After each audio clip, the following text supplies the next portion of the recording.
रवि लामिछाने भन्छन् फेरि चुनाव जित्न कुनै पनि चुनौती छ जस्तो लाग्दैन। चितवन 2 को उम्मेद्वारमा कंग्रेसबाट खनाल र श्रेष्ठको पनि दाबी। भगवान मानेका डाक्टरबाटै अन्याय भयो। चितवन 2 मा वैशाख 10 गते उपनिर्वाचन हुने। चितवन 2 को उपचुनावमा रवि लामिछाने उम्मेद्वार हुन पाउँछन् कि पाउँदैनन् त? यसबारे महत्त्वपूर्ण जानकारी रविसँग हारेका एमालेका पूर्व सांसद भन्छन् पार्टीले उहाँलाई साझा उम्मेद्वार बनाउला भन्ने लाग्दैन। चितवन 2 मा मै उम्मेद्वार हुँ, पार्टीको निर्णय पनि कुर्छु भन्दै उमेश श्रेष्ठको भनाई। गृहमन्त्रीको छिट्टै टुङ्गो लाग्छ भन्दै उप प्रधानमन्त्री श्रेष्ठले भने। चितवन 2 मा एमालेले रविलाई समर्थन गर्ला कि आफ्नै उम्मेद्वार उठाउला? शंकर पोखरेलले दिए यस्तो जवाफ। संसदमा अर्थतन्त्र बारेमा पूर्व अर्थमन्त्री कार्की र अर्थमन्त्री पौडेलको जुहारी। आज देशभर सार्वजनिक बिदा। लिग 2 श्रृङ्खलाका लागि नेपालको तयारी। मलमास सर्दा 2080 सालका सबै चाड कम्तीमा 15 दिन धकेलिने। असोजमा तीज, कार्तिकमा दशैं। रवि लामिछानेको नागरिकता बारेमा 2 महिनामा पनि आएन अमेरिकाबाट जवाफ। रक्षा मन्त्री हरिप्रसाद उप्रेती भारत प्रस्थान। कैलालीको गेटामा स्वास्थ्य विश्वविद्यालय बनाउने सरकारको निर्णय। राष्ट्रपतिमा विमति छैन, राष्ट्रिय स्वतन्त्र पार्टी छिट्टै सरकारमा आउँछ भन्दै नेकपा एमालेका अध्यक्ष केपी ओलीको भनाई। राष्ट्रपतिको सवारीलाई लिएर संसदमा उठ्यो प्रश्न। जनयुद्ध दिवसमा सार्वजनिक बिदा दिने सरकारको निर्णय। नेपाली सेनाको 260औं स्थापना दिवसमा सहभागी हुन भारतीय सेनाध्यक्षलाई निम्तो। न पिटिने डाक्टरको गल्ती हो, न निलम्बित प्रहरीको भन्दै डाक्टर तोशीमा कार्कीको भनाई। चितवन 2 उपनिर्वाचनमा रवि लामिछानेकी ढुक्कले उम्मेद्वार हुन पाउँछन् त? यसबारे महत्त्वपूर्ण जानकारी। ऋणको सामाब्याज र रासायनिक मल महँगीदा थप 67 अर्ब व्ययभार। रवि लामिछाने चितवन 2 को उपनिर्वाचनमा उम्मेद्वार बन्ने। 2 महिलाको नेतृत्वमा विवेकशील साझाले लिँदैछ वैचारिक आकार। सरकारले गर्यो बजेट संशोधन, 2.5 खर्बले घटाइयो। राजाको सवारीमा कुकुर हिँड्दा ड्युटी प्रहरीले झण्डै खाएका थिए कुटाई। लुम्बिनीमा साना दलहरू समर्थन फिर्ता लिने तयारीमा, सरकार सङ्कटमा नपर्ने। सुदूरपश्चिम प्रदेशका मुख्यमन्त्री शाह र रेशम चौधरीबीच भेटवार्ता। नागरिक उन्मुक्ति पार्टी एकताको प्रसङ्गले पार्टीभित्र भाँडभैलो। ललितपुरमा एटिएम तोडफोड गर्ने 4 जना पक्राउ। 5 दिनअघि बिदा धेरै भयो भनेका प्रचण्डले जनयुद्ध दिवसमा थपे अर्को बिदा। श्रृङ्खलाको सम्बन्ध बारेमा सिसन बानियाले भने त्यो अध्याय सकियो, पाना पल्टाइदिनुहोस्। सांसद चौधरीको रिटमा उच्चले दिएन अन्तरिम आदेश। जवाफ माग। नागरिक उन्मुक्तिलाई टान्ने रणनीतिमा सुदूरपश्चिमका मुख्यमन्त्री। हजारौं निर्दोषको ज्यान लिने हिंसा राष्ट्रिय पर्व हुन सक्दैन भन्दै कमल थापाको भनाई। टर्की भूकम्प अपडेट। 28,000 भन्दा बढीको मृत्यु। राष्ट्रपति समक्ष निर्वाचन आयोगको वार्षिक प्रतिवेदन पेश र भिडियोको अन्त्यमा आजको स्वास्थ्य सम्बन्धी समाचारमा 6 सामान्य आनीबानी जसले गर्छ ठूलो हानि। तपाईहरूले दैनिक जीवनमा के बानी बसाल्नु पर्छ, के बसाल्नु पर्दैन, यसबारेमा जानकारी दिनेछौँ। दर्शक महानुभावहरू नमस्कार। स्मार्ट खबरको न्युज बुलेटिनमा यहाँहरूलाई हार्दिक स्वागत छ। म आर्यन न्युपाने। आज मिति विक्रम सम्वत 2079 साल फागुन 1 गते सोमबार, इस्वी सम्वत 2023 फेब्रुअरी 13 तारिक। सदाको चाहिँ आज पनि हामी उपस्थित भइसकेका छौँ आजका मुख्य समाचारहरू लिएर। हामीलाई अन्तिमसम्म हेर्नुहोला अनि हाम्रो मेहनतका लागि यो भिडियोमा एउटा लाइक अवश्य गर्नुहोला। दर्शक महानुभावहरू पलपलको न्युज अपडेटका लागि हाम्रो च्यानललाई सब्स्क्राइब गरी नजिकै आउने बेल आइकनलाई क्लिक गर्नुहोला। कहाँबाट हेर्दै हुनुहुन्छ अनि के कस्तो लाग्दैछ आफ्ना कुराहरू तलको कमेन्ट बक्समा कमेन्ट गर्नुहोला। दैनिक रूपमा हेर्नुहुन्छ भने रेगुलर भनेर लेख्नुहोला। आज पहिलोचोटि हो भने फर्स्ट टाइम लेखिदिनुहोला। दर्शक महानुभावहरू देशभित्रबाट हेर्नु भएको छ भने आफ्नो गाउँ ठाउँ सहर अनि जिल्लाको नाम लेखिदिनुहोला। विदेशबाट हामीलाई हेर्नु भएको छ भने कुन देशबाट हेर्नु भएको छ त्यो कुरा पनि तलको कमेन्ट बक्समा कमेन्ट गरिदिनुहोला। आउनुहोस् दर्शक महानुभावहरू आजको शुभ बिहानीसँगै आजका मुख्य समाचार सुरु गरौँ रवि लामिछानेको प्रसङ्गबाट।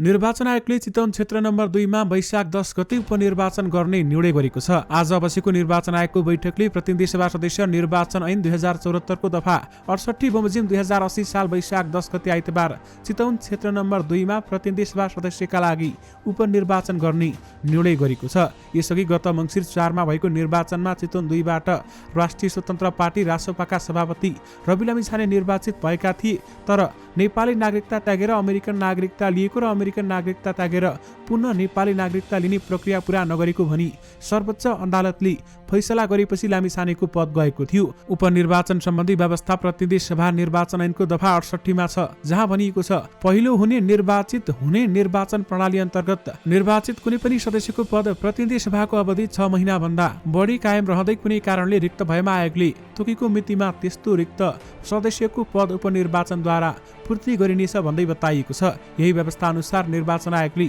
चितवन 2 मा वैशाख 10 गते उपनिर्वाचन गर्ने निर्णय गरेको छ। सरकारले जनयुद्ध दिवसमा सार्वजनिक बिदा दिने निर्णय गरेको छ। हिजो प्रधानमन्त्री तथा मन्त्री परिषदको कार्यालय सिंहदरबारमा बसेको मन्त्री परिषदको बैठकले फागुन 1 गते यानि कि आज जनयुद्ध दिवसका रूपमा सार्वजनिक बिदा दिने निर्णय गरेको हो। आज देशभर सार्वजनिक बिदा दिएको छ। 2052 साल फागुन 1 गतेबाट सुरु भएको जनयुद्ध 2063 मङ्सिर 5 गते विस्तृत शान्ति सम्झौतामा रूपान्तरण भएको थियो भने त्यही जनयुद्धको जगमा नेपाल राजनीतिक परिवर्तन सम्भव भएको थियो भने गणतन्त्र, संघीय प्रणाली, समावेशी लोकतन्त्र, सामाजिक न्याय जस्ता उपलब्धि जनयुद्ध र जनआन्दोलनको बलमा नै स्थापित भएका थिए। दर्शक महानुभावहरू, जनसेवा प्रभावित भएकाले सरकारले दिँदै आएका सार्वजनिक बिदामा पुनर्विचार गर्नुपर्ने बताएका प्रधानमन्त्री पुष्पकमल दाहाल प्रचण्डले एकै साता नबित्दै अर्को बिदा थपेका छन्। प्रचण्ड नेतृत्वको क्याबिनेटले आज सार्वजनिक बिदा दिएको छ। यसबारेमा तपाईहरुलाई जानकारी गराइसक्यौं। यद्यपि प्रचण्डले भने सार्वजनिक बिदा धेरै भए, अब सार्वजनिक बिदा कम गराउने भन्दै बताउनु भएको थियो र उहाँले नै आज सार्वजनिक बिदा दिनु भएको छ। दर्शक महानुभावहरू, चितवन 2 को उपचुनावमा रवि लामिछाने उम्मेद्वार हुन पाउँछन् कि पाउँदैनन् त? आउनुहोस् तपाईहरुलाई यसबारेमा जानकारी गराउँ। आगामी वैशाखमा हुने उपनिर्वाचनमा रविले भाग लिन पाउलान् कि नपाउलान्? जिल्ला प्रशासन कार्यालय काठमाडौँबाट पुनः नागरिकता लिएका रविमाथि राहदानी मुद्दा पनि लागेको छ। यस्तो अवस्थामा रविले उपनिर्वाचन लड्न पाउलान् कि नपाउलान्? सबैमा चासोको विषय भने यही हो। रविले अमेरिकी नागरिकता त्यागेर जिल्ला प्रशासन कार्यालयबाट नेपाली नागरिकता लिएसँगै त्यसै दिनदेखि उनी शुद्ध नेपाली भइसकेका छन् र नेपाली नागरिकता लिएका उनलाई उपनिर्वाचनमा उम्मेद्वार बन्नका लागि केही बाधा हुने छैन, किनकि उनले नेपाली नागरिकताको प्रमाणपत्र लिइसकेका छन्। निर्वाचन आयोगले उपनिर्वाचन तोकिसकेको अवस्थामा कतिपयले चाहिँ रविमाथि झुटा विवरण लिई राहदानी पासपोर्ट लिएको आरोप लागेको र छानबिन प्रक्रिया चलिरहेकाले उम्मेद्वार हुनेमा शंका अथवा आशंका व्यक्त गरिरहेका छन्। त्यसो त रविले नागरिकता लिएर राहदानी विभागमा पुगेर पुरानो नेपाली राहदानी फिर्ता गरिसकेको अवस्थामा र नयाँ नेपाली नागरिकता राहदानी लिइसकेका छन्। तैपनि रविमाथि राहदानी दुरुपयोग सम्बन्धी मुद्दा परेपछि त्यसबारेमा प्रहरीले अनुसन्धान गरिरहेको छ। नेपाली नागरिक भइसकेको अवस्थामा र राहदानी विवाद नसल्टेको अवस्थामा अहिले रविले उपनिर्वाचन लड्न पाउँछन् त भन्ने प्रश्न र चासो हो।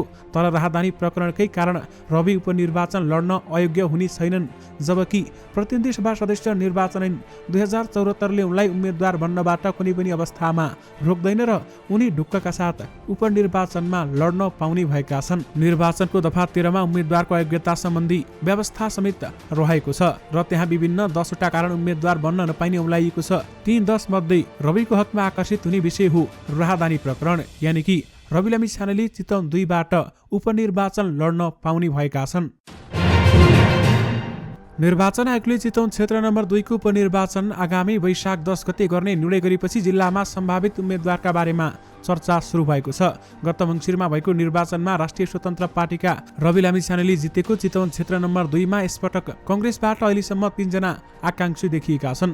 गत निर्वाचनमा पराजित कङ्ग्रेस उम्मेद्वार उमेश श्रेष्ठ आफू पुनः उम्मेद्वार बन्ने इच्छा व्यक्त गरिसकेको अवस्थामा चितवन कङ्ग्रेसका सभापति राजेश्वर खनाल र पूर्व सभापति जित नारायण श्रेष्ठले आफ्नो उम्मेद्वारीको दावी गरेका छन्। हामीसँग कुराकानी गर्दै दुवै नेताले आगामी निर्वाचनमा आफूहरू उम्मेद्वारको स्वाभाविक दावेदार र हकदार भएको बताए। कङ्ग्रेसले चितवनका सभापति खनालले चितवन क्षेत्र नम्बर 2 को उम्मेद्वार बन्ने चाहना रहेको समेत बताएका छन्। कङ्ग्रेसलाई एकजुट बनाएर सहमतिका साथ उम्मेद्वार बन्ने मेरो चाहना छ भन्दै खनालले भने। कङ्ग्रेस चितवनका पूर्व सभापति जित नारायण श्रेष्ठले क्षेत्र नम्बर 2 को उम्मेद्वारमा आफ्नो स्वाभाविक दावी रहने प्रतिक्रिया समेत दिनुभएको छ। दर्शक महानुभावहरू, संस्थापन स्तरका दुवै नेता खनाल र श्रेष्ठ गत मङ्सिरमा भएको निर्वाचनमा आफूलाई हराउन लागेको आरोप उमेश श्रेष्ठले लगाउँदै आएका छन् र उमेश श्रेष्ठ पनि आफू उठ्ने बताइरहेका छन्। दर्शक महानुभावहरू, चितवन 2 को उम्मेद्वारमा कङ्ग्रेसबाट खनाल र श्रेष्ठको पनि दावी रहेको बताइएको छ र साथमा उमेश श्रेष्ठले पनि चितवन 2 मा उम्मेद्वार मै हुँ भन्दै बताएका छन्। नेपाली कङ्ग्रेसका नेता उमेश श्रेष्ठले चितवन निर्वाचन क्षेत्र 2 मा हुने उपनिर्वाचनमा आफू नै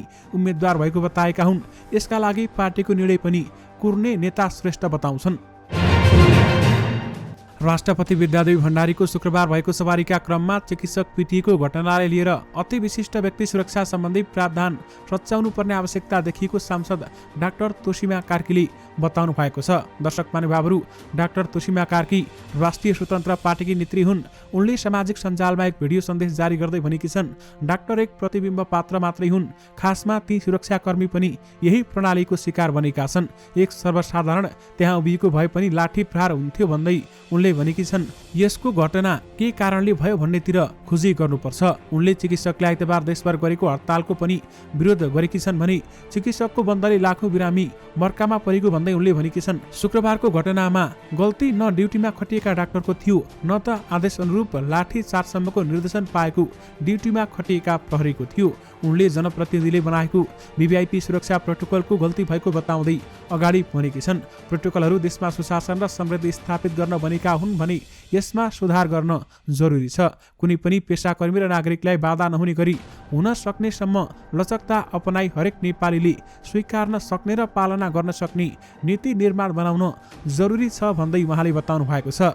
दर्शक महानुभावहरू, सरकारको व्यवस्थाप्रति डाक्टर तोसीमा कार्की आक्रोशित बनेकी छन् र उनले सरकारलाई सुझाव सल्लाह पनि दिएकी छन्। अबको व्यवस्थालाई सुधार्नुस्, जनतालाई दुःख दिने काम नगर्नुस् भन्दै उहाँले बताउनु भएको छ। राष्ट्रिय स्वतन्त्र पार्टी रासपाका सभापति रविलामी छानेले चितवन निर्वाचन क्षेत्र नम्बर 2 मा वैशाख 10 मा उपनिर्वाचन गर्ने निर्णयको स्वागत गरेका छन्। उनले आज मात्रै प्रधानमन्त्री पुष्पकमल दाहाल प्रचण्डलाई भेटेर उपनिर्वाचन जतिसक्दो छिटो गर्न आग्रह गरेका थिए र उनले निर्णय आएकोले खुसी लाग्यो भन्दै उहाँले बताउनुभयो। अब फेरि पनि राष्ट्रिय स्वतन्त्र पार्टीबाट आफ्नै उम्मेद्वार हुने लामिछाने बताउँछन्, चितवन 2 मा अर्को उम्मेद्वार हुँदैन होला नि भन्ने हाम्रो प्रश्नमा उनले भने, हुँदैन होला, कसरी होला र? गत 4 मङ्सिरको चुनावमा लामिछाने 49,271 मत ल्याएर विजयी भएका थिए। उनका निकटतम प्रतिद्वन्दी उमेश श्रेष्ठले 15,079 मत ल्याए। तेस्रो स्थानमा रहेका एमालेका कृष्ण भक्त पोखरेलले 14,649 मत पाएका थिए। अर्थात् लामिछाने भारी मतले विजयी भएका थिए, तर नागरिकता सम्बन्धी मुद्दामा सर्वोच्च अदालतले उनको उम्मेदवारी बदर गरिदिएको थियो। अब फेरि पनि आफ्नै उम्मेद्वार हुने बताएका लामिछानेले विगतका भन्दा अझ बढी मतान्तरमा चुनाव जित्ने आशा राखेका छन् र त्यसैले पनि मलाई चुनौतीपूर्ण छ भन्ने लाग्दैन, तर पनि निर्वाचन हो, वैशाखसम्म के हुन्छ हेरौँ, त्यस्तो चुनौतीपूर्ण होला भन्ने लाग्दैन भन्दै उहाँले बताउनु भएको छ। यानि कि उहाँले म सजिलैसित निर्वाचन जित्न सक्छु अथवा उपनिर्वाचन जित्न सक्छु भन्दै रवि लामिछानेले बताउनु भएको छ। नयाँ वर्षमा हिन्दूहरूका सबैजसो चाड करिब 15 दिन पछाडि सर्ने भएका छन्। तपाईहरूले साँचो सुन्नुभयो। नयाँ वर्षको दशैं कार्तिकमा पर्ने भएको छ भने हरितालिका तीजको व्रत असोजमा पर्न गएको छ। 2080 सालको घटस्थापना असोज 28 गते हुनेछ। विजयादशमी कार्तिक 7 मा पर्नेछ। यो वर्षको घटस्थापना असोज 10 मै परेको थियो। त्यसै अनुरूप आउने वर्षको तिहार पनि करिब 15 दिन धकेलिने भएको छ। साउनमा अधिक मास पर्न गएकाले सोही बमोजिम अरू चाड पनि पछि सर्ने भएका हुन्। श्रावण कृष्ण पक्ष असार 19 बाटै सुरु हुनेछ भने साउन 2 देखि 16 गतेसम्ममा अधिक श्रावण कृष्ण मास सुरु हुन्छ। फेरि साउन 17 देखि 31 सम्म अधिक श्रावण कृष्ण पक्ष परेको छ। फेरि साउन 32 देखि भदौ 14 सम्ममा श्रावण शुक्ल पक्ष परे अनुसार पात्रो बदलिएको छ। असार 19 देखि भदौ 14 सम्म एउटै मास पर्न गएकाले यसलाई अधिक मास अर्थात् मलमास भन्ने गरिन्छ। भदौ 14 सम्म तिथिका आधारमा श्रावण मास नै पर्ने हुँदा आउने सालका सबै चाडहरू यो वर्षको भन्दा कम्तीमा 15 दिन पछाडि धकेलिन गएका हुन्। यसले धकेलिने क्रममा 2080 सालमा अथवा नयाँ सालमा चैती दशैं नै नहुने भएको छ। 2080 सालको चतुर्थी तिथिमै चैत्र मास सकिने भएकाले चैती दशैं 2081 सालको वैशाखमा सर्ने भएको हो। सत्तारूढ उच्चस्तरीय संयन्त्रको बैठकले सत्ता सहकारीलाई मजबुत बनाएर जाने निर्णय गरेको छ। आज प्रधानमन्त्रीको सरकारी निवास बालुवाटारमा बसेको उच्चस्तरीय संयन्त्रको बैठकले यस्तो निर्णय गरेको हो। बैठकपछि हामीसँग कुराकानी गर्दै नेकपा एमालेका अध्यक्ष केपी ओलीले राष्ट्रपतिको बारेमा सत्तारूढ दलहरूबीच कुनै पनि विमति नरहेको दावी गरेका छन्। त्यस्तै राष्ट्रिय स्वतन्त्र पार्टीलाई पुनः सत्तामा फर्काउन प्रयास बारेमा पनि बैठकमा छलफल भएको उहाँले बताउनुभयो। राष्ट्रिय स्वतन्त्र पार्टी छिट्टै सरकारमा फर्किन सक्ने पनि उनले सुनाएका छन्। उनले सरकार निर्माण गर्दा भएको सहमतिलाई नै निरन्तरता दिने कुरा सत्ता गठबन्धनको अडान रहेको बताउनुभयो। उनले आजको बैठकमा उच्चस्तरीय संयन्त्रको बैठकलाई निरन्तरता दिने र अहिलेसम्ममा गरेका कामका विषयमा पनि समीक्षा भएको बताउनु भएको छ। यानि कि राष्ट्रपतिमा विमति छैन, राष्ट्रिय स्वतन्त्र पार्टी छिट्टै सरकारमा आउँछ भन्दै नेकपा एमालेका अध्यक्ष केपी ओलीले बताउनु भएको छ। राष्ट्रपति विद्यादेवी भण्डारीको सवारीलाई लिएर प्रतिनिधि सभामा प्रश्न उठेको छ। प्रतिनिधि सभाको बैठकमा सांसदहरूले शून्य समयमा राष्ट्रपतिको सवारीलाई लिएर नीतिगत, कार्यविधिगत र व्यावहारिक प्रश्न उठाएका छन्। राष्ट्रपति भण्डारीको सवारीमा जनताले दुःख पाएको भन्दै कतिपय सांसदले सरकारको आलोचना गरी उच्च सुरक्षाका नाममा जनतालाई दुःख दिएर राष्ट्रपतिको सवारी चलाउँदा विद्यमान व्यवस्थाप्रति नै नकारात्मक असर पर्न सक्ने सांसदहरूको चिन्ता रहेको छ। दर्शक महानुभावहरू, गत शुक्रबार राष्ट्रपति विद्यादेवी भण्डारी संघीय संसद दुवै सदनको संयुक्त बैठकलाई सम्बोधन गर्न सरकारी निवास शीतल निवासबाट नयाँ बानेश्वर स्थित संसद भवन पुगी थिइन् र त्यस क्रममा सडक खाली गराइएको थियो। त्यस क्रममा एउटा घटना भएको थियो। यसबारेमा तपाईहरुलाई जानकारी नै छ। त्यसबारेमा राष्ट्रपतिको सवारीलाई लिएर संसदमा प्रश्न उठेको छ भने केही सांसद राष्ट्रपतिको पक्षमा बोलेका छन् भने केही विपक्षमा बोलेका छन्। दर्शक महानुभावहरू, केही सांसदहरूले राष्ट्रपतिले यस्तो सुरक्षा राख्नु हुँदैन थियो, यसरी जनतालाई दुःख दिन हुँदैन थियो, आम नागरिकलाई मर्कामा पार्नु हुँदैन भन्दै बताएका थिए भने केही सांसदले भने उल्टै प्रति प्रश्न गरेका थिए। यसमा राष्ट्रपतिको के दोष? यो सरकारको नियम हो, यो सबै सरकारले लगाएका नियमहरू हुन्, यसमा राष्ट्रपतिको केही दोष छैन, राष्ट्रपतिलाई गाली गलोच किन गरियो भन्दै सांसदहरूले प्रश्न पनि उठाएका थिए। दर्शक महानुभावहरू, यसबारेमा तपाईहरूको धारणा के छ? हामीलाई यो भिडियोको कमेन्ट बक्स मार्फत बताउन भने नबिर्सनुहोला। भौतिक पूर्वाधार तथा यातायात मन्त्री नारायण काजी श्रेष्ठले केही दिनमै गृहमन्त्रीको टुङ्गो लाग्ने बताउनु भएको छ। आज पत्रकारहरूसँग कुरा गर्दै उनले प्रधानमन्त्रीको राजनीतिक कामको व्यस्तताका कारण गृहमन्त्री नियुक्तिमा ढिलो भएको बताउनु भएको छ। माओवादी केन्द्रका वरिष्ठ उपाध्यक्ष समेत रहेका श्रेष्ठले सबै पक्षको सहमतिमा राष्ट्रपति चयन गर्न उपयुक्त हुने बताउनु भएको छ। प्रधानमन्त्रीले विश्वासको मत लिँदा संसदमा एक प्रकारको राष्ट्रिय सहमति नै देखा पर्यो। त्यही आधारमा सबै पक्ष मिलाएर सबैको सहमतिमा राष्ट्रपतिको निर्णय गर्नु उपयुक्त हुन्छ भन्दै उहाँले बताउनुभयो। जुनसुकै दलबाट राष्ट्रपति चयन हुन सक्ने भन्दै श्रेष्ठले सहमतिका लागि प्रयास भइरहेको समेत बताउनु भएको छ। चितवन 2 मा वैशाख 10 गते उपचुनाव घोषणा हुने बित्तिकै राजनैतिक वृत्तमा चर्चा बढेको छ। नागरिकता विवादमा दोषी देखिएका कारण सत्ता बाहिर अथवा सत्ता बहिर्गमित राष्ट्रिय स्वतन्त्र पार्टीका रवि लामिछाने यसअघि उक्त क्षेत्रमा विजयी भएका थिए। लामिछानेको पद गुमेसँगै खाली चितवन 2 को प्रतिनिधि सभा सिटमा चुनाव हुन लागेको हो। दर्शक महानुभावहरू, चितवन 2 मा एमाले रविलाई समर्थन गर्ला कि आफ्नै उम्मेद्वार उठाउला, यसबारेमा नेकपा एमालेका नेता शंकर पोखरेलले के भनेका छन् त? हामीले यसबारेमा शंकर पोखरेललाई प्रश्न सोधेका थियौं। पोखरेलले भने सत्ता गठबन्धन बनेको हुँदा त्यो स्पिरिटलाई कसरी कायम राख्ने भनेर छलफल हुनु स्वाभाविक हो। भर्खरै यो न्युज उपचुनावको आएको छ। हामी पार्टीमा र गठबन्धनमा यसबारेमा विस्तृत छलफल गर्छौं।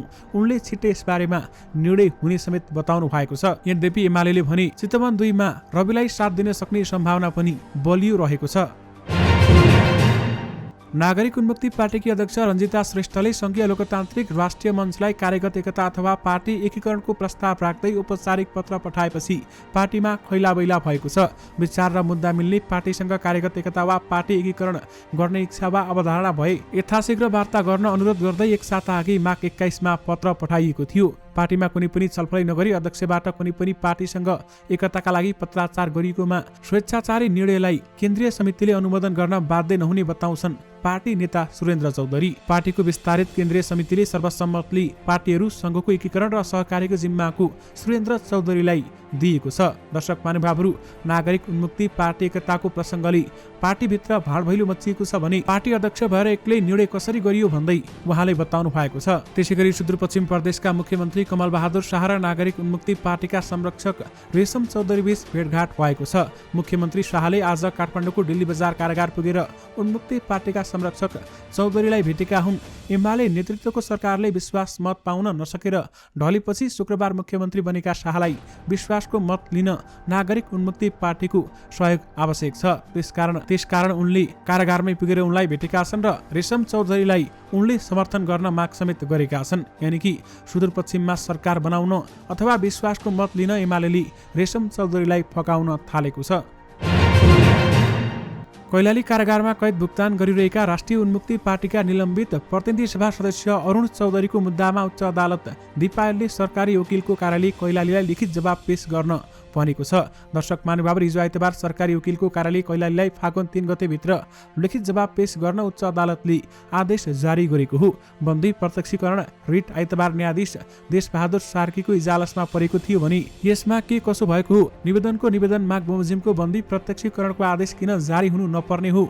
निवेदनको माग अनुसार बन्दी प्रत्यक्षीकरणको आदेश जारी हुनु नपर्ने कुनै आधार कारण एवं प्रमाण भए सो समेत खुलाई प्रमाण सहित फागुन 3 गतेका दिन 11 बजेसम्ममा उच्च सरकारी वकिल कार्यालय दिपायल मार्फत लिखित जवाब पेश गर्नु भनी आदेश दिएको छ। यानि कि सांसद अरुण चौधरीको रिटमा उच्चले अन्तरिम आदेश दिएको छैन भने जवाब माग गरेको छ। टर्कीको पूर्वी भाग र छिमेकी सिरियामा गत सोमबार गएको भूकम्पमा परि 30,000 भन्दा बढीको मृत्यु भएको छ। हजारौं घाइते भएका छन्। टर्कीको कहरामनमारसलाई केन्द्रबिन्दु बनाएर 7.8 म्याग्निच्युडको भूकम्पबाट 10वटा प्रान्तमा अकल्पनीय क्षति भएको छ भने हालसम्ममा टर्कीमा सबैभन्दा धेरै जनाले ज्यान गुमाएका छन्। सिरियामा टर्कीको भन्दा संख्या भने कम छ। सरकार नियन्त्रित क्षेत्रका 1408 जना तथा विद्रोहीको पकड भएका भूभागमा 2500 भन्दा बढीको समेत मृत्यु भएको बताइएको छ। दर्शक महानुभावहरू, सिरिया सरकारले विद्रोही नियन्त्रित क्षेत्रमा राहतका कार्यक्रम सञ्चालन गर्न अनुमति दिएको बताए पनि त्यस सम्बन्धी वास्तविक विवरण भने अहिलेसम्ममा आइसकेको छैन। यद्यपि अहिलेसम्ममा टर्की भूकम्पमा परि 30,000 भन्दा बढीको मृत्यु भएको छ।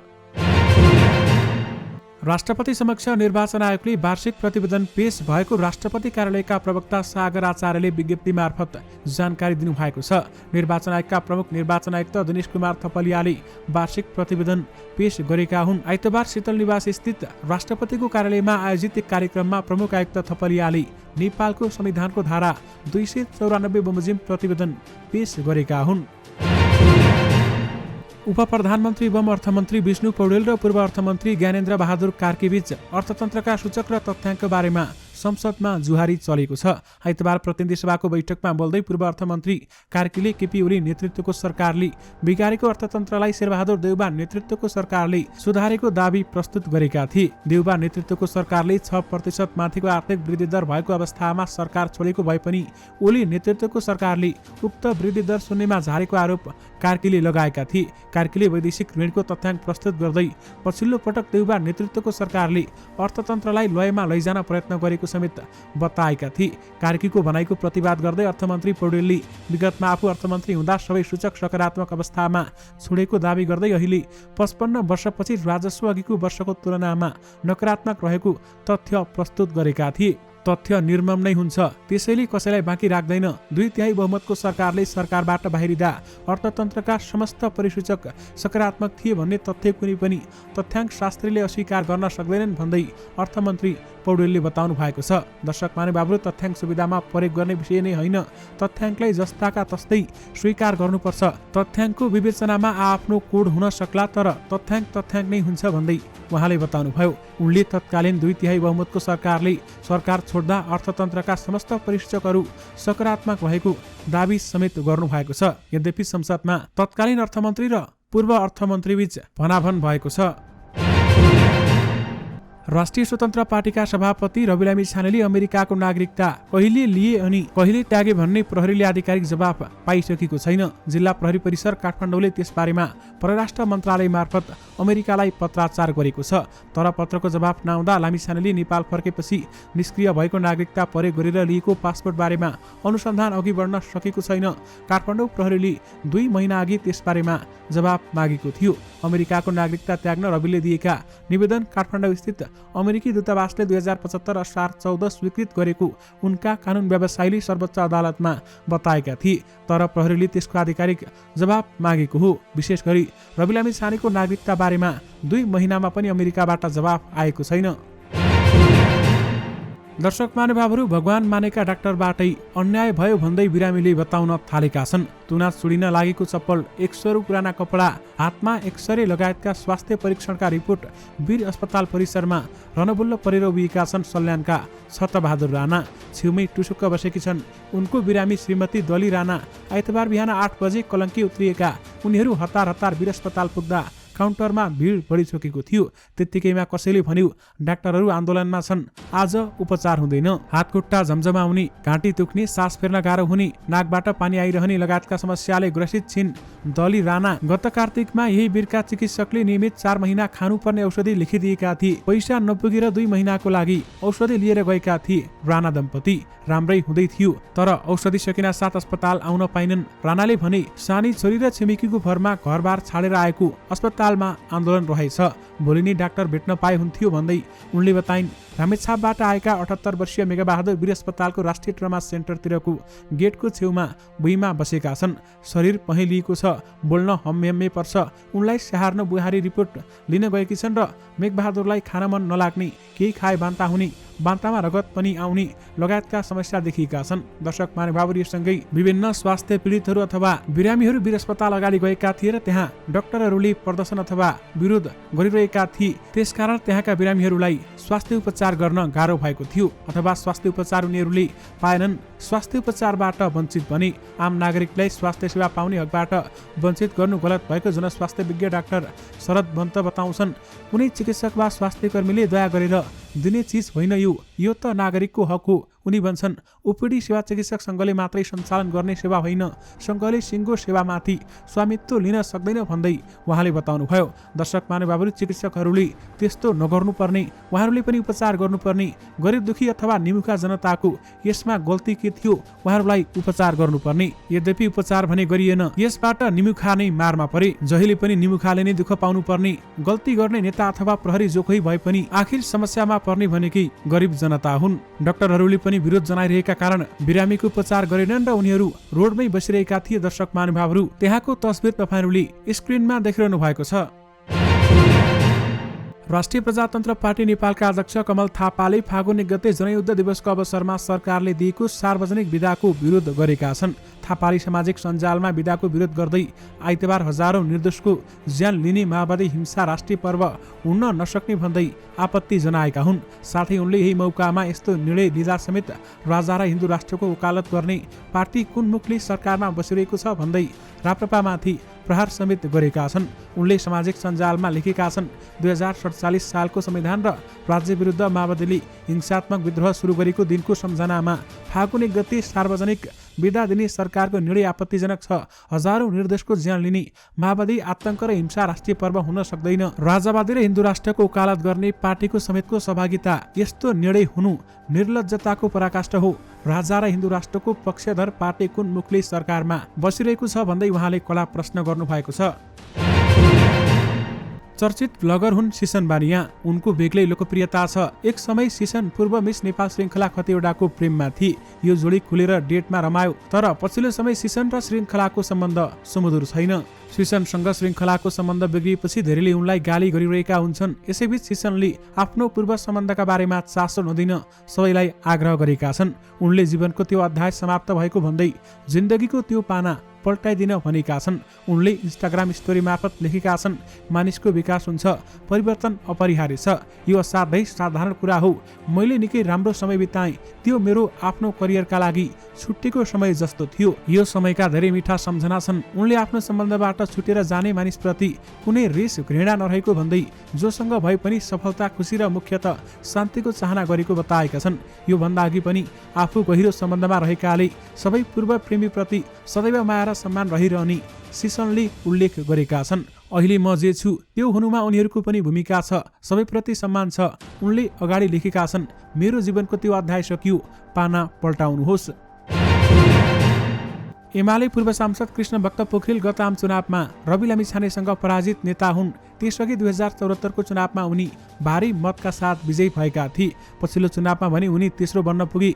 विगतमा माधव नेपाल निकट रहे पनि पार्टीभित्रको आन्तरिक ध्रुवीकरणमा एमाले अध्यक्ष केपी ओलीसँग उभिएका पोखरेलले नै आगामी 10 वैशाखको उपचुनाव एमालेबाट टिकट पाउलान् त? यो प्रश्न अहिले किन पनि उठिरहेको छ भने एमाले अध्यक्ष ओलीले रविलाई यस बीचमा राम्रै प्रोत्साहन दिएका छन्। अनि नयाँ सत्ता गठबन्धनमा रवि सभापति रहेको राष्ट्रिय स्वतन्त्र पार्टी पनि छ, जुन गठबन्धन उनै ओलीको अग्रसत्तामा बन्न गएको हो। यही सत्ता गठबन्धन कायम रहे रविलाई एमालेले साझा उम्मेद्वारका रूपमा खडा गर्ने सम्भावना पनि देखिएको छ। यसै परिस्थितिमा कृष्णभक्त पोखरेलसँग हाम्रो कुराकानी भएको थियो र उनले भनेका छन्, पार्टीले उहाँलाई साझा उम्मेद्वार बनाउला भन्ने मलाई लाग्दैन र मलाई उम्मेद्वार बनाउला भन्ने आशा छ भन्दै उहाँले बताउनुभयो। पार्टीले मलाई सहयोग साथ दिएको छ र सहयोग साथ दिनेछ भन्दै उहाँले बताउनु भएको छ। संघीय मामिला तथा सामान्य प्रशासन मन्त्री अमरलाल मोदीले उच्च पदस्थ कर्मचारीको सरुवा तथा पदस्थापनमा अनिवार्य स्वीकृति लिनुपर्ने अनिवार्य गरेका छन्। 26 माघमा मन्त्री परिषद स्तरीय निर्णय गर्दै उनले राजपत्राङ्कित प्रथम श्रेणी महासचिव प्रमुख हुने पदमा कुनै पनि कर्मचारीको सरुवा तथा पदस्थापन गर्दा संघीय मामिला तथा सामान्य प्रशासन मन्त्रालयको स्वीकृति लिनुपर्ने व्यवस्था गरेका छन्। यानि कि सिडिओ सरुवा गर्दा गृह मन्त्रालयले सामान्य प्रशासनको सहमति लिनुपर्ने बताइएको छ। आइसिसी क्रिकेट विकल्प लिग 2 अन्तर्गत मंगलबारदेखि त्रिवी क्रिकेट मैदानमा सुरु हुने त्रिकोणात्मक श्रृङ्खलाका लागि नेपाली टिमले आफ्नो तयारीलाई अन्तिम रूप दिएको छ। श्रृङ्खलाका लागि नामिबिया र स्कटल्यान्डसँग टिम पनि नेपाल आइसकेका छन् र त्रिवी मैदानमा तिनै टिमले फरक फरक समयमा अभ्यास गरिरहेका छन्। नेपाल टिमले आइतबार अन्तिम प्रशिक्षण सत्र सम्पन्न गरेको छ। नवनियुक्त प्रशिक्षक मन्टी देसाईको प्रशिक्षणमा नेपाल टिम 2 सातादेखि प्रशिक्षणरत रहेको छ। नाबालिग बलात्कारको मुद्दा खिपिरहेका सन्दीप लामिछानेलाई समेटेर देसाईले बिहीबार साँझ 14 सदस्यीय टिम घोषणा समेत गरिसकेका छन्। यानि कि लिग 2 श्रृङ्खलाका लागि नेपालले तयारी गरेको छ। सरकारले कैलालीको गेटामा शहीद दशरथ चन्द स्वास्थ्य विज्ञान विश्वविद्यालय सञ्चालन गर्ने भएको छ। आइतबार बसेको मन्त्री परिषद बैठकले गेटामा सरकारी लगानीमा निर्माण भएको संरचनामा स्वास्थ्य विज्ञान सम्बन्धी विशिष्टकृत विश्वविद्यालयको रूपमा शहीद दशरथ चन्द राष्ट्रिय स्वास्थ्य विज्ञान प्रतिष्ठान विश्वविद्यालय स्थापना तथा सञ्चालन गर्नु उपयुक्त हुने निर्णय गरेको छ। अब शिक्षा विज्ञान तथा प्रविधि मन्त्रालयले यो विश्वविद्यालय सम्बन्धी विधेयक तर्जुमा गर्नेछ भने उक्त विधेयक संसदबाट पारित भएपछि विश्वविद्यालय स्थापना हुने बताइएको छ। रासायनिक मलको मूल्य वृद्धि र सार्वजनिक ऋणको समावेशको भुक्तानी महँगा सरकारलाई 1 वर्ष 67 अर्बको भार थपिएको छ। अर्थमन्त्री विष्णु पौडेलले प्रतिनिधि सभामा चालु आर्थिक वर्ष 2079-80 को मध्यावधि समीक्षा प्रतिवेदन सार्वजनिक गर्दै यस्तो जानकारी दिएका हुन्। उनका अनुसार अन्तर्राष्ट्रिय बजारमा रासायनिक मलको मूल्य महँगिँदा थप स्रोत सुनिश्चित गर्नुपर्ने अवस्था आएको उहाँले बताउनु भएको छ। आन्तरिक ऋणको ब्याज दर पनि महँगिएको उहाँले बताउनुभयो। ऋणको सामा र ब्याज रासायनिक मल महँगदा थप 67 अर्ब व्यय भार थप भएको छ भन्दै बताउनु भएको छ र साथमा सरकारले चालु आर्थिक वर्षको बजेटको आकार घटाएको छ। गत जेठ 15 गते तत्कालीन अर्थमन्त्री जनार्दन शर्माले 17 खर्ब 93 अर्ब 83 करोड रुपियाँको बजेट पेश गरेको थियो। दर्शक महानुभावहरू, तर उप प्रधानमन्त्री तथा अर्थमन्त्री विष्णु पौडेलले भने चालु आर्थिक वर्षको बजेटको आकार 15 खर्ब 49 अर्ब 99 करोडमा झारेका छन्। उनले बजेटको आकार 2 खर्ब 44 अर्ब अर्थात् 14% घटाएका हुन्। लुम्बिनीमा सरकारलाई समर्थन र विश्वासको मत दिएका जनता समाजवादी, नागरिक उन्मुक्ति, लोसपा र स्वतन्त्रका रूपमा चुनाव जितेका 2 सांसद सरकारमा नसमेटिएपछि यी साना दलहरूले विश्वासको मत भनी फिर्ता लिने मुडमा पुगेका छन्। सरकार गठन गर्दा स्वतन्त्रसहित 8 दलको समर्थन पाएका मुख्यमन्त्री लीला गिरीले शनिबार सरकार विस्तार गरेका थिए। सरकार गठन गर्दा उपयुक्त मन्त्रालय नपाएपछि जसपा र लोसपा नजाने निर्णयमा पुगेका हुन् भने नागरिक उन्मुक्ति भने केन्द्रदेखि नै असहमति जनाउँदै सरकारमा नजाने भएको छ। यानि कि लुम्बिनीका साना दलहरू समर्थन फिर्ता लिने तयारीमा छन् भने सरकार भने सङ्कटमा नपर्ने बताइएको छ। ललितपुरमा एटिएम तोडफोड भएको छ। एटिएम तोडफोड गरेर भाग्दै गरेका 4 जनालाई प्रहरीले पक्राउ गरेको छ। आइतबार दिउँसो ललितपुरको एकान्तकुना स्थित ग्लोबल आर्मी बैंकको एटिएम तोडफोड गरेर भाग्दै गरेका 4 जना छुट्टा छुट्टै स्थानबाट पक्राउ परेका हुन्। पक्राउ पर्नेमा ललितपुरको कोन्जियोसुम गाउँपालिका चौरी घरका 25 वर्षीय कुशल लामा, धादिङका 23 वर्षीय सन्तोष तामाङ, मकवानपुरको बिम्फेदी 23 वर्षीय कान्छाराम तामाङ र महोत्तरीको बर्दियावास 20 का विश्वास मगर रहेका छन्। एटिएम तोडफोड गरेर भाग्दै गरेका 2 जनालाई प्रहरीले महालक्ष्मी स्थानबाट पक्राउ गरेको थियो भने पछि 2 जनालाई कोठाबाटै पक्राउ गरेको ललितपुर प्रहरी प्रवक्ता एसपी प्रवीण पोखरेलले जानकारी दिनुभएको छ। रक्षा मन्त्री हरिप्रसाद उप्रेती मित्र राष्ट्र भारतको सरकारको निमन्त्रणामा 5 दिने भ्रमणका लागि त्यसतर्फ प्रस्थान गरेका छन्। भारतको बेंगलुरु कर्नाटकमा आगामी फागुन 1 देखि 5 गतेसम्म सञ्चालन हुने arrow India 2023 speed defence ministers conclave 2023 को 14औं संस्करणमा सहभागी हुन उहाँ त्यसतर्फ आज प्रस्थान गर्नुभएको हो। मन्त्री उप्रेतीका साथ नेपाली सेनाका बलाधिकृत रथी सरोज प्रताप राणा र मन्त्रालयका सहसचिव बाबुराम अधिकारी सहभागी भएका छन्। नेपाली सेना स्थापनाको 260औं वार्षिक उत्सवमा हुन लागेको कार्यक्रममा सहभागी हुन नेपालले भारतीय सेनाध्यक्ष मनोज पाण्डेलाई निम्तो दिएको छ। सैनिक प्रवक्ता सहायक रथी कृष्ण प्रसाद भण्डारीले शिवरात्रिका बेलामा हुने नेपाली सेनाको स्थापना दिवसमा सहभागी हुन पाण्डेलाई निमन्त्रणा पठाइएको हामीलाई बताएका छन्। उनले भने उहाँसित मानार्थ महारथीको पदवी पाउनु भएका पूर्व सेना प्रमुखलाई पनि निम्तो पठाएका छौँ। को आउनुहुन्छ टुङ्गो लागिसकेको छैन भन्दै बताउनुभयो। उज्जवल थापा प्रति कृतज्ञ नभए विवेकशील साझा पार्टीको इतिहास कृतज्ञ बन्ने छ। वैकल्पिक राजनीतिमा आफ्नो भविष्य देखेर आएका तर प्रियतावादी नाराहरूमा तत्कालको राजनीतिक फाइदा देखेर छिट्टै मार्ग परिवर्तन गरेका रविन्द्र मिश्रको समीक्षा नगर्दा पनि यो पार्टीको इतिहासबाट राजनीति छुट्न जानेछ। निरन्तर एक्टिभिज्म गर्ने गोविन्द नारायण, मिलन पाण्डे, रन्जु दर्शना, पुकार बम, कर्मा तामाङ, समीक्षा बास्कोटा, रमेश पौडेल इत्यादिको सूचीमा अरू थुप्रै नाम पनि थप्न सकिन्छ। यिनीहरूमध्ये कसैले पार्टीलाई विगतको विवेकशील नेपाली दल जस्तो मात्रै देख्न चाहे, कसैले साझा पार्टी जस्तो देख्न चाहे, कसैले वैकल्पिक वामपन्थी पार्टी जस्तो, कसैले वैकल्पिक राप्रपा जस्तो। यद्यपि दुई महिलाको नेतृत्वमा विवेकशील साझाले वैचारिक आकार लिइरहेको छ। दर्शक महानुभावहरू, गत शुक्रबार संघीय संसदका दुवै सदनको संयुक्त बैठकलाई सम्बोधन गरेर नयाँ बानेश्वरबाट शीतल निवास फर्कने क्रममा राष्ट्रपति विद्यादेवी भण्डारीको सवारी व्यवस्थापनमा खटिएका प्रहरी वरिष्ठ हवलदारले सवारीकै बीचमा साइकलमा सवार डाक्टरलाई लाठी प्रहार गरेका थिए। यो घटना बारेमा तपाईहरुलाई जानकारी नै छ। यो विषय व्यापक रूपमा लिँदै देशभरका अस्पताल ठप्प पार्ने स्तरमा पुगेपछि भिआइपीको सवारीका सम्बन्धमा फेरि पनि बहस सुरु भएको छ। दर्शक महानुभावहरू, यसैगरी पहिले राजाको सवारीमा कुकुर हिँड्दा ड्युटी प्रहरीले झण्डै कुटाई खाएका थिए। तपाईहरुले साँचो सुन्नुभयो। श्री 3 जुद्ध शमशेरको पालामा 1987 साल सन् 1930 मा सवारी व्यवस्थापनका लागि सवारी रुल ऐन जारी गरिएको थियो। 1996 सालमा ट्राफिक प्रहरीको स्थापना गरिएको थियो। उस बखत सवारी ऐन र ट्राफिक प्रहरी सवारी व्यवस्थापनका लागि ल्याएको भए पनि भीमफेदीको बाटो मानिसहरूले बोकेर ल्याएका जम्मा 10 वटा मात्रै गाडी थिए। सवारीको तामझाम चाहिँ श्री 3 चन्द्र शमशेरले बेलायत भ्रमणका क्रममा र भारतमा रहेका कांग्रेस शासकबाट सिकेर उनैले सुरु गरेका थिए। त्यही तामझाम राणा शासन र पञ्चायत हुँदै अहिले गणतन्त्रसम्म पनि यथावत देखिन्छ। युवराज पारस तत्कालीन राजा ज्ञानेन्द्र शाहलाई विदेश भ्रमणका लागि विदाई गरेर विमानस्थलबाट राजदरबार फर्किँदै थिए। नयाँ बानेश्वर पुगेपछि आन्दोलनकारी विद्यार्थीहरूले सुरक्षाकर्मीको घेरा तोडेर प्रदर्शन गरेका थिए। सामान्य आक्रमण पनि गरेका थिए। भनिन्छ सो घटनापछि राजाको अनुपस्थितिमा राजा प्रतिनिधि परिषदका अध्यक्ष समेत रहेका युवराज पारस आफ्नो सवारी सुरक्षा गर्न नसकेको भनेर धेरै रिसाएका थिए। भोलिपल्ट आफै प्रहरी प्रधान कार्यालय पुगेर महानिरीक्षकलाई तथानाम गाली गरेका थिए रे। आखिर मार खाने त प्रहरी नै भयो। शुक्रबारको घटनापछि नेपाल प्रहरीका पूर्व वरिष्ठ उपरीक्षक अथवा एसएसपीले पञ्चायत कालमा राजा वीरेन्द्रको सवारीमा खटिदाको अनुभव बाँडेका छन् र त्यतिखेर पनि यस्तै भएको थियो। सुरक्षाकर्मीलाई बीचमा पारिएको थियो भन्ने, कुकुर बीचमा आउँदा पनि सुरक्षाकर्मीले नै पिटाई पाएका थिए भन्दै उहाँले बताउनु भएको छ। दर्शक महानुभावहरू, अहिले पनि अवस्था त्यस्तै देखिएको छ। दर्शक महानुभावहरू, आजको स्वास्थ्य सम्बन्धी समाचारमा 6 सामान्य आनीबानी जसले तपाईहरुलाई ठूलो हानि गर्छ ती के कस्ता रहेका छन् र तपाईहरुले सामान्य जीवनमा के गर्नुपर्छ, आउनुस् तपाईहरुलाई यस बारेमा जानकारी गराउँ। स्वस्थ रहनका लागि हामी विभिन्न कुरामा ध्यान दिइरहेका हुन्छौँ, तर पनि जानी नजानी केही यस्ता गल्ती गरिरहेका हुन्छौँ। हामीलाई सामान्य लाग्ने केही बानी जसले स्वास्थ्यमा हानि पुर्याइरहेका हुन्छौँ। दर्शक महानुभावहरू, पहिलो नम्बरमा हाच्छिउँ रोक्नु। यदि तपाईको हाच्छिउँ रोक्ने बानी छ भने छोडिहाल्नुहोस्। नाक समाएर हाच्छिउँलाई रोक्दा इन्ट्राक्रेनियल मस्तिष्क वरिपरि दबाव पर्छ। यसले मस्तिष्कमा रगतको प्रवाहलाई रोक्छ र रक्तनलीमा सङ्कुचित बनाउँछ।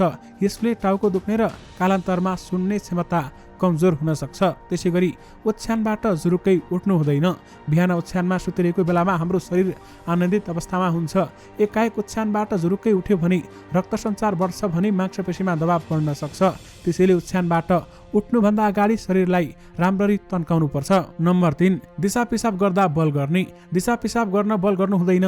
बल गर्दा पेटभित्रको प्रेसर बढेर आउँदा हर्निया हुने सम्भावना हुन्छ। दिशा गर्न बल प्रयोग गर्दा मांसपेशी कमजोर हुन्छ। नम्बर 4, सिन्कोले कान कोट्याउने। कान चिलाउने समस्या त सबैलाई हुन्छ। कान चिलाएपछि हामी सिन्का तथा इयरबडले हामी कोट्याउने गर्छौं। कान संवेदनशील अङ्ग भएकाले जथाभावी कान कोट्याउँदा जाली फुट्न सक्छ। त्यसैले जथाभावी कान पनि कोट्याउनु हुँदैन। नम्बर 5, कुप्रिएर भारी उठाउने। कुप्रिएर भारी सामान उठाउनु पनि स्वास्थ्यका लागि हानिकारक हुन्छ। कुप्रिएर भारी तौल उठाउँदा मांसपेशीमा दबाव पर्न सक्छ। यसले मांसपेशीलाई क्षति पुर्याउँछ। यसरी बढी तौल उठाउँदा खुट्टा, कम्मर, पेटका साथै मुटु र कलेजोलाई असर गर्न सक्छ। नम्बर 6, एकै ठाउँमा लामो समय बस्नु हुँदैन। एकै ठाउँमा एउटै पोजिसनमा 20 मिनेटभन्दा धेरै बेर बस्दा पनि ढाड दुख्छ। जुनसुकै काम गर्दा एउटै पोजिसनमा बस्दा मांसपेशी कमजोर हुन्छ र ढाड दुख्ने समस्या हुन्छ। त्यसैले एकै ठाउँमा लामो समय बस्नु पनि स्वास्थ्यको लागि हानिकारक हुन्छ। दर्शक महानुभावहरू, यससँगै तपाईँहरूमाझ आजका सबै मुख्य समाचारहरू राखिसकेका छौँ। फेरि पनि तपाईँहरूमाझ नयाँ मुख्य समाचारको साथमा उपस्थित हुने नै छौँ। हामीलाई केही सुझाव सल्लाह दिन चाहनुहुन्छ अथवा आफ्ना केही धारणाहरू छन् भने यो भिडियोको कमेन्ट बक्स मार्फत हामीलाई बताउनुहोला। फेरि पनि तपाईँहरूमाझ नयाँ मुख्य समाचारको साथमा उपस्थित हुने नै छौँ। स्वस्थ रहनुहोस्, मस्त रहनुहोस्, व्यस्त रहनुहोस्। तपाईँको दिन शुभ रहोस्। नमस्कार।